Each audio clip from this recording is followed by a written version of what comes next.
ಮದ್ದೂರಿನ IB circle ಬಳಿಯೂ ಹಿಂದೂ ಸಂಘಟನೆಗಳ ಕಾರ್ಯಕರ್ತರು ಪ್ರತಿಭಟನೆ ನಡೆಸಿದರು. ಬೆಂಗಳೂರು ಮೈಸೂರು ಹೆದ್ದಾರಿ ತಡೆಯಲು ಪ್ರಯತ್ನಿಸಿದರು. ಪ್ರತಿಭಟನಾಕಾರರನ್ನ ಪೊಲೀಸರು ಹೆದ್ದಾರಿಯಿಂದ ಪಕ್ಕಕ್ಕೆ ಕಳಿಸಿದರು. ಈ ವೇಳೆ ಸರ್ಕಾರದ ವಿರುದ್ಧ ಕಾರ್ಯಕರ್ತರು ಘೋಷಣೆ ಕೂಗಿದರು.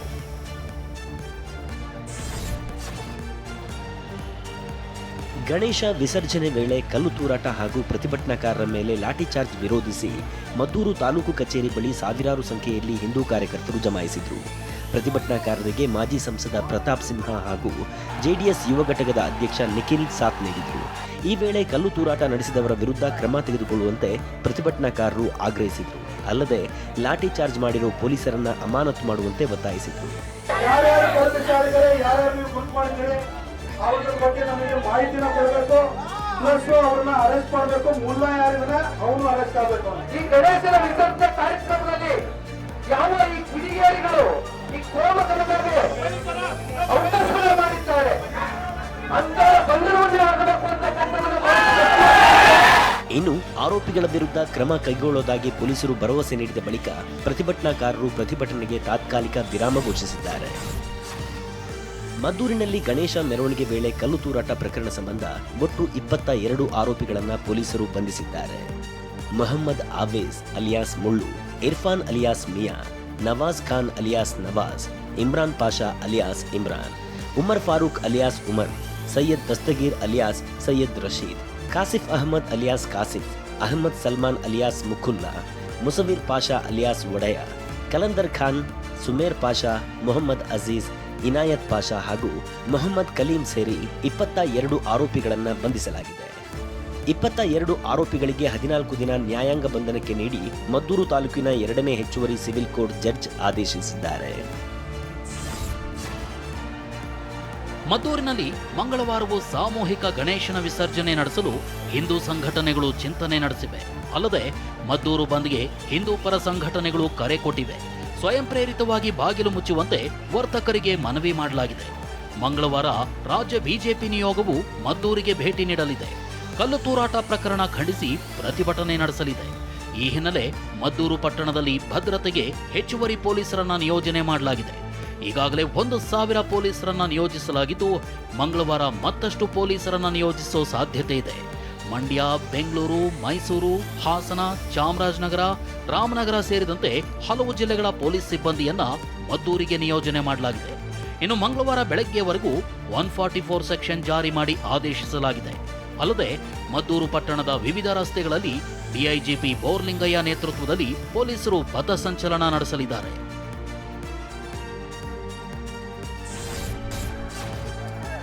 ಕಲ್ಲು ತೂರಾಟ, ಲಾಠಿ ಚಾರ್ಜ್ ಬೆನ್ನಲ್ಲೇ ಮದ್ದೂರು ಬೂದಿ ಮುಚ್ಚಿದ ಕೆಂಡದಂತಾಗಿದೆ. ಇತ್ತ ಮದ್ದೂರಿನಲ್ಲಿ ಸಿಎಂ ಸಿದ್ದರಾಮಯ್ಯನವರ ಕೃಪಾಪೋಷಿತ ಗ್ಯಾಂಗ್ನಿಂದಲೇ ಕೃತ್ಯ ನಡೆದಿದೆ ಅಂತ ವಿಪಕ್ಷ ನಾಯಕ ಆರ್ ಅಶೋಕ್ ಆರೋಪಿಸಿದ್ದಾರೆ. ಈ ಘಟನೆಗೆ ನೇರ ಕಾರಣ ಸರ್ಕಾರದ ಕುಮ್ಮಕ್ಕು ಅಂದಿದ್ದಾರೆ. ಇತ್ತ ಗಲಾಟೆಗೆ ನೀವೇ ಕಾರಣ ಅಂತ ಚೆಲುವರಾಯಸ್ವಾಮಿ ಅಶೋಕ್ ವಿರುದ್ಧ ಕೆಂಡಕಾರಿದ್ದಾರೆ. ಈ ಘಟನೆಗೆ ನೇರ ಕಾರಣ ಸರ್ಕಾರದ ಕುಮ್ಮಕ್ಕಿಲ್ಲದೆ ಈ ಘಟನೆಗಳು ನಡೆಯುತ್ತಾ ಇರಲಿಲ್ಲ. ಅಲ್ಲಿ ಒಂದು ರಿಸರ್ವ್ ವ್ಯಾನ್ ಇಟ್ಟಿದ್ರೆ ಇವ್ರ ಯೋಗ್ಯತೆಗೆ ಇವತ್ತು ಸಾವಿರಾರು ಜನ ಪೊಲೀಸರನ್ನ ಹಾಕೋ ಅವಶ್ಯಕತೆ ಇತ್ತ. ಸರ್ಕಾರ ಅಲ್ಲ, ಅವ್ರ ಕುಮ್ಮಕ್ಕಿಂದ ಅಶೋಕ್ ಅಲ್ಲಿಯ ಸ್ಥಳೀಯ ನಾಯಕರು ಬಿಜೆಪಿ ಜನತಾದಳದ ಕುಮ್ಮಕ್ಕಿಂದ ಆಗ್ತಾ ಇರೋದು, ಜನರಿಂದ ಅಲ್ಲ. ಸಂಘಟನೆಯವ್ರನ್ನ ನನಗೆ ಕೆಲವರು ಸಂಘಟನೆಯವರು ಮಾತನಾಡಿದ್ರು, ಅವ್ರ ಹೆಸರು ಹೇಳಲಿಕ್ಕಾಗಲ್ಲ. ನಾವು ಸುಮ್ಮನಿದ್ರು ಬಿಡ್ತಾ ಇಲ್ಲ ಸರ್, ನಾವೇನು ಮಾಡಿ ಇರ್ತಾರೆ. ನಮಗಿದು ನಿನ್ನೆ ಕ್ರಮ ಆಗಿದೆ, 21 ಜನ ಅರೆಸ್ಟ್ ಆಗಿದೆ. ಮತ್ತೆ ನಾವು ಏನಂತ ಪ್ರತಿಭಟನೆ ಮಾಡೋದು ಅಂದರೆ ರಾತ್ರಿಯಿಂದ ನಮ್ಮನ್ನು ಮಲಗಲಿಕ್ಕೆ ಬಿಟ್ಟಿಲ್ಲ ಇವರು ಬಿಜೆಪಿ ಜನತಾದಳ ನಾಯಕರು ಅಂತ. ಕರ್ನಾಟಕ ಅಂದರೆ ಧರ್ಮದ ಹೆಸರಿನಲ್ಲಿ, ಜಾತಿ ಹೆಸರಿನಲ್ಲಿ ಬಡ್ದಾಡ್ತಕ್ಕಂಥದ್ದು ರಾಜ್ಯ ಅಲ್ಲ. ಪ್ರಾಚೀನ ಕಾಲದಿಂದಲೂ ಎಲ್ಲ ಧರ್ಮೀಯರು ಒಟ್ಟಿಗೆ ಬಾಳಿರ್ತಕ್ಕಂಥದ್ದು. ಇನ್ನು ಬಿಜೆಪಿ ಸಂಸದ ಯದುವೀರ್ ಒಡೆಯರ್ ಗಣೇಶ ಮೆರವಣಿಗೆ ವೇಳೆ 2 ಕೋಮುಗಳ ನಡುವೆ ಕಲ್ಲು ತೂರಾಟ ನಡೆದಿರುವುದು ಖಂಡನೀಯ ಎಂದಿದ್ದಾರೆ. ಇಬ್ಬರು ಕೋಮಿನ ಕಿಡಿಗೇಡಿಗಳು ಕಲ್ಲು ತೂರಾಟ ಮತ್ತು ಕಬ್ಬಿನ ರಾಡು ಕೂಡ ಎಸೆದಿದ್ದಾರೆ ಅಂತ ಮಾಹಿತಿ ಸುದ್ದಿ ಮಾಧ್ಯಮದ ಮೂಲಕ ನಮಗೆ ಸಿಕ್ಕಿದೆ. ಅತ್ಯಂತ ಖಂಡನೀಯ ಒಂದು ಘಟನೆ.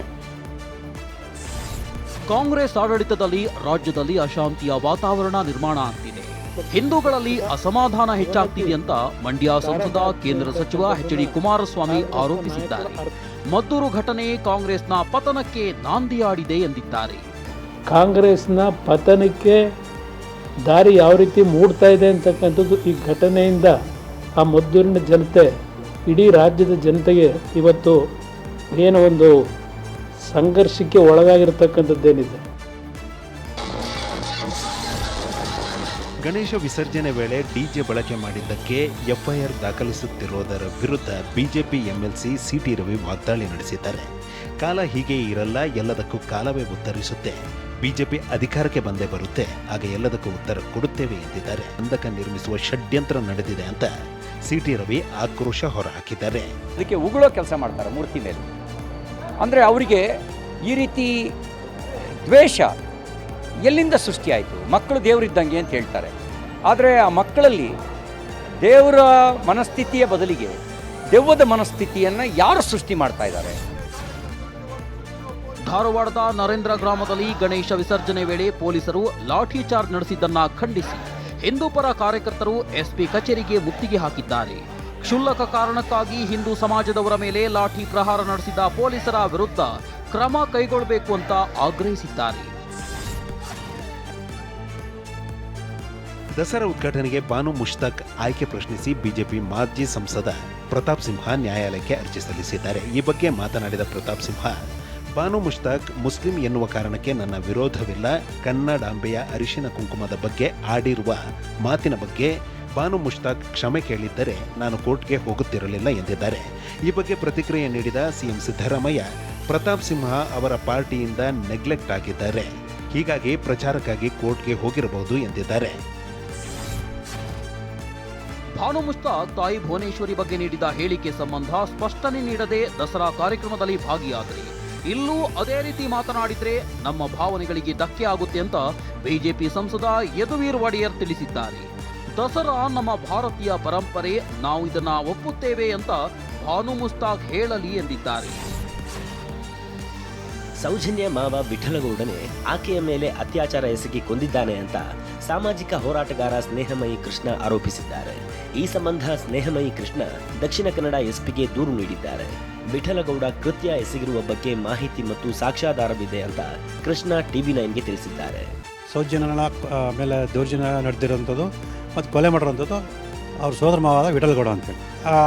ಆಕೆ ಮೇಲೆ ಲೈಂಗಿಕ ದೌರ್ಜನ್ಯ ಮಾಡೋಕ್ಕೆ ಹೋದಂಥ ಸಂದರ್ಭದಲ್ಲಿ ಆಕೆ ಕಿರ್ಚ್ಕೊಳ್ಳುವಂಥ ಸನ್ನಿವೇಶ ಉಂಟಾದಾಗ ಆಕೆ ಉಸಿರುಗಡಿಸಿ, ಅಂದರೆ ನನಗೆ ಇರೋ ಮಾಹಿತಿ ಪ್ರಕಾರ ಒಂದು ದಿಂಬ್ನಂತ ಯಾವುದೋ ಒಂದು ವಸ್ತುವನ್ನ ಇಟ್ಟುಕೊಂಡು ಉಸಿರುಗಡಿಸಿ ಸಾಯಿಸಿರ್ಕೊಂಡು ಬರ್ತದೆ. ಧರ್ಮಸ್ಥಳ ಪ್ರಕರಣ ಸಂಬಂಧ ಕೇರಳದ ಯೂಟ್ಯೂಬರ್ ಮುನಾಫ್ ಎಸ್ಐಟಿ ಎದುರು ವಿಚಾರಣೆಗೆ ಹಾಜರಾಗಿದ್ದಾನೆ. ಲಾರಿ ಮಾಲೀಕ ಹಾಗೂ ಯೂಟ್ಯೂಬರ್ ಆಗಿರೋ ಮುನಾಫ್ ಕಾಡಿನಲ್ಲಿ ಬುರುಡೆ ತಂದ ವಿಡಿಯೋ ಪ್ರಸಾರ ಮಾಡಿದ್ದ. ಹೀಗಾಗಿ ಎಸ್ಐಟಿ ಮುನಾಫ್ಗೆ ನೋಟಿಸ್ ನೀಡಿತ್ತು. ಇಂದು ಎಸ್ಐಟಿ ಕಚೇರಿಗೆ ಬಂದ ಮುನಾಫ್ನನ್ನ ತೀವ್ರ ವಿಚಾರಣೆಗೆ ಒಳಪಡಿಸಲಾಗಿದೆ. ರಾಜ್ಯದಲ್ಲಿ ಮಳೆಯಿಂದಾದ ಹಾನಿ ಬಗ್ಗೆ ಸಿಎಂ ಸಿದ್ದರಾಮಯ್ಯ ಮಾಹಿತಿ ಕೊಟ್ಟಿದ್ದಾರೆ. ಮಳೆಯಿಂದಾಗಿ 651 ಮನೆಗಳು ಸಂಪೂರ್ಣ ಹಾನಿಯಾಗಿದ್ದು 9087 ಮನೆಗಳು ಭಾಗಶಃ ಹಾನಿಯಾಗಿದೆ. ಮನೆ ಹಾನಿಗೆ 24.30 ಕೋಟಿ ಪರಿಹಾರ ನೀಡಿರುವುದಾಗಿ ತಿಳಿಸಿದ್ದಾರೆ. ಸ್ಯಾಂಡಲ್ವುಡ್ ನಟ ಧನ್ವೀರ್ಗೆ ಹುಟ್ಟುಹಬ್ಬದ ಸಂಭ್ರಮ. ಧನ್ವೀರ್ ಬರ್ಡೇಗೆ ದರ್ಶನ್ ಪತ್ನಿ ವಿಜಯಲಕ್ಷ್ಮಿ ಶುಭಾಶಯ ಕೋರಿದ್ದಾರೆ. ವಿಜಯಲಕ್ಷ್ಮಿ ಮಗ ವಿನೀಶ್ ಹಾಗೂ ಧನ್ವೀರ್ ಜೊತೆಗಿರುವ ಫೋಟೋ ಪೋಸ್ಟ್ ಮಾಡಿ ವಿಶ್ ಮಾಡಿದ್ದಾರೆ.